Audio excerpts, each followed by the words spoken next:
Sehingga pada hari ke-16 Stefanus ini masih bisa berjalan menelusuri hutan ini, hari ke-16.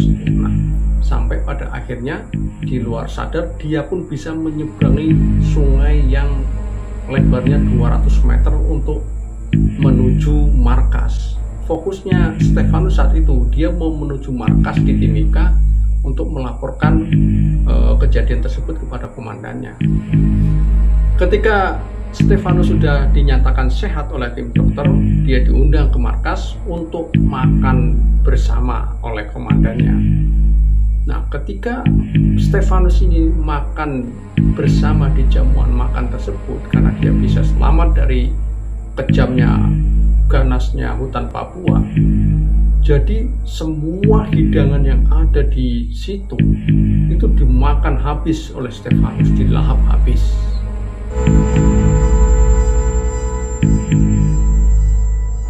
Assalamualaikum warahmatullahi wabarakatuh.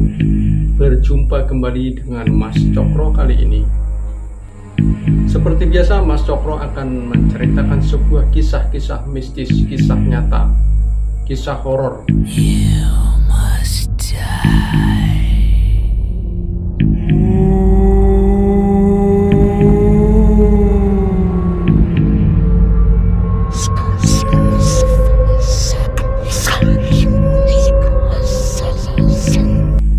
Ada seorang prajurit TNI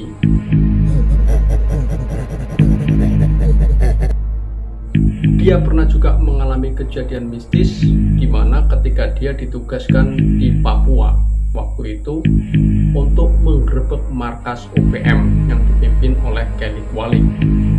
Anggota tersebut bernama Stefanus, tapi dia bukan nama aslinya, yang membagikan ceritanya di media sosial bahwa dia pernah tersesat selama 16 hari di kedalaman hutan Papua.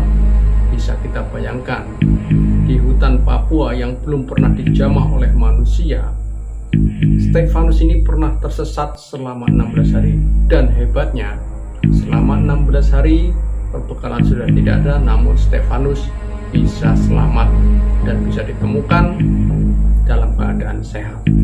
Namun ada suatu keanehan dalam diri Stefanus.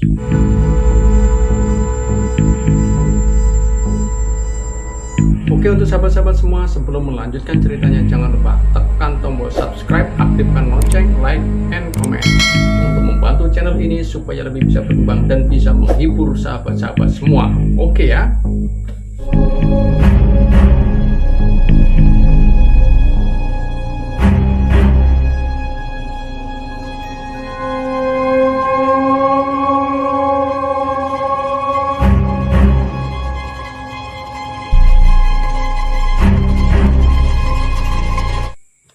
Pada awal pertengahan Oktober, Satuan Kopassus ditugaskan oleh komandonya untuk menggerebek markas OPM.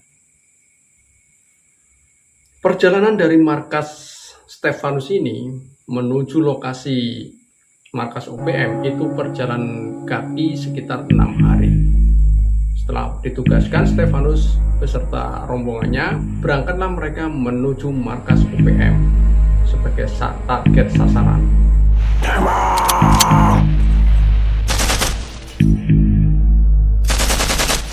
Namun di perjalanan ketika mau menuju lokasi persembunyian OPM ini atau markasnya, mereka anggota rombongannya Stefanus ini dihadapkan pada sebuah sungai di mana saat itu tidak ada jembatan untuk menyeberang ke seberang. Sehingganya mereka memutuskan untuk menyeberangi sungai dengan tali. Kala itu, ketika menyeberangi sungai, ada satu prajurit yang bilang, "Saya bisa berenang." Pakarnya, langsung terjun menyeberangi sungai tersebut tanpa menggunakan tali. Stefanus melihat ada prajurit yang masih berpangkat kopral. Dia berani terjun untuk mengarungi sungai itu, menyeberang. Akhirnya Stefanus pun ikut loncat untuk menyeberangi sungai tersebut. Namun pada titik tertentu ketika Stefanus ini sudah sadar, rupanya dia sudah tidak ada di sungai tetapi berada di air terjun di situ. Rupanya Stefanus dengan kopral itu dia terbawa arus masuk ke air terjun. Nah, setelah menepi dia tidak tahu sedang berada di mana. Rupanya Stefanus sedang berada di pertengahan hutan. Hutan itu berada di ketinggian sekitar 4.000 meter dari permukaan laut.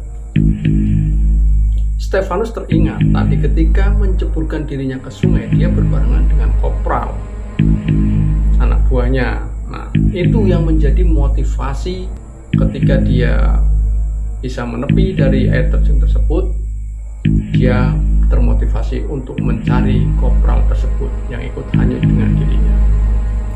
Keasikan mencari kopral temannya itu, dia ke dalam hutan, masuk ke dalam hutan Papua, sehingganya Stefanus ini dia tidak terasa tersesat jauh ke dalam hutan Papua. Pada hari ke-6, Stefanus baru menyadari bahwa apa yang ada pada dirinya, sepatu, peralatan, dan lain sebagainya itu sudah tidak ada, hanyut terbawa air. Jadi Stefanus di dalam hutan itu bertahan hanya dengan tangan kosong. Tapi namanya seorang prajurit itu kan fighter, dia bisa bertahan. Tapi di hari ke-6 itu dia seperti halusinasi. Dalam keadaan tersebut Stefanus ini bisa berkomunikasi dengan makhluk-makhluk tak kasat mata di hutan tersebut. Dan pada hari ke-6 itu Stefanus pun masih bisa berjalan menelusuri hutan belantara, masih tetap bisa berjalan untuk mencari kopral tersebut. Pada hari ke-11, di mana posisi fisiknya Stefanus ini sudah lemah, dia tetap melakukan pencarian untuk menemukan kopral temannya tadi. Sehingga pada hari ke-16 Stefanus ini masih bisa berjalan menelusuri hutan ini, hari ke-16 itu. Nah, sampai pada akhirnya di luar sadar dia pun bisa menyeberangi sungai yang lebarnya 200 meter untuk menuju markas. Fokusnya Stefanus saat itu dia mau menuju markas di Timika untuk melaporkan kejadian tersebut kepada komandannya. Sehingga pas pada hari ke-16 itu Stefanus sudah tidak berdaya, ditemukan oleh warga setempat di situ. Nah, akhirnya Stefanus bisa ditemukan, bisa dibawa ke markas. Keadaan Stefanus saat itu sudah sangat memprihatinkan. Hanya tulang terbungkus kulit, matanya pun sudah liar, nanar mata kemana-mana. Ketika dicek oleh dokter, saat itu Stefanus dinyatakan sehat, tidak mengalami malaria dan tidak terkena cacing pita. Ketika Stefanus sudah dinyatakan sehat oleh tim dokter, dia diundang ke markas untuk makan bersama oleh komandannya.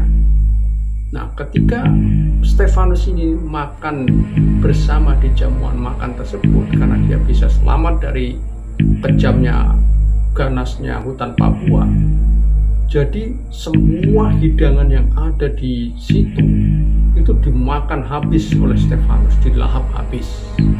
Stefanus sampai heran. Ini bukan karena Stefanus balas dendam setelah 16 hari dia tidak makan yang seperti itu. Ternyata Stefanus ini baru sadar ketika berada di kedalaman hutan Papua, itu ada 3 sosok makhluk astral yang selalu mengikuti dia. Yang satu ada yang memijit kakinya, yang selalu memijat kakinya, yang satunya ada yang selalu memijat pundaknya. Nah, yang satunya itu ada yang selalu memberikan rokok kepada Stefanus ini. Jadi selama 16 hari itu, di hari ke-6 sampai hari ke-16, Stefanus itu ditemani 3 sosok astral ini sampai dia bisa menyeberang sungai yang lebarnya 200 meter sehingga dia bisa kembali ke markas. Itulah tadi cerita tentang seorang prajurit Kopassus di mana ketika ditugaskan di medan perang, di medan tempur, dia selalu siap untuk menyelesaikan misi-misinya, walaupun terkadang misi yang diemban itu, kemampuan itu di luar nalar seperti yang dialami Stefanus. Tapi jiwa korsanya itu tetap namanya Kopassus, fighter. sehingga dia tanpa perbekalan, tanpa apapun, dia bisa selamat menuju markas selama 16 hari. Luar biasa. Terima kasih sahabat-sahabat semua yang telah mengikuti cerita ini sampai akhir. Mudah-mudahan kita semua selalu bahagia. Salam dari Mas Cokro.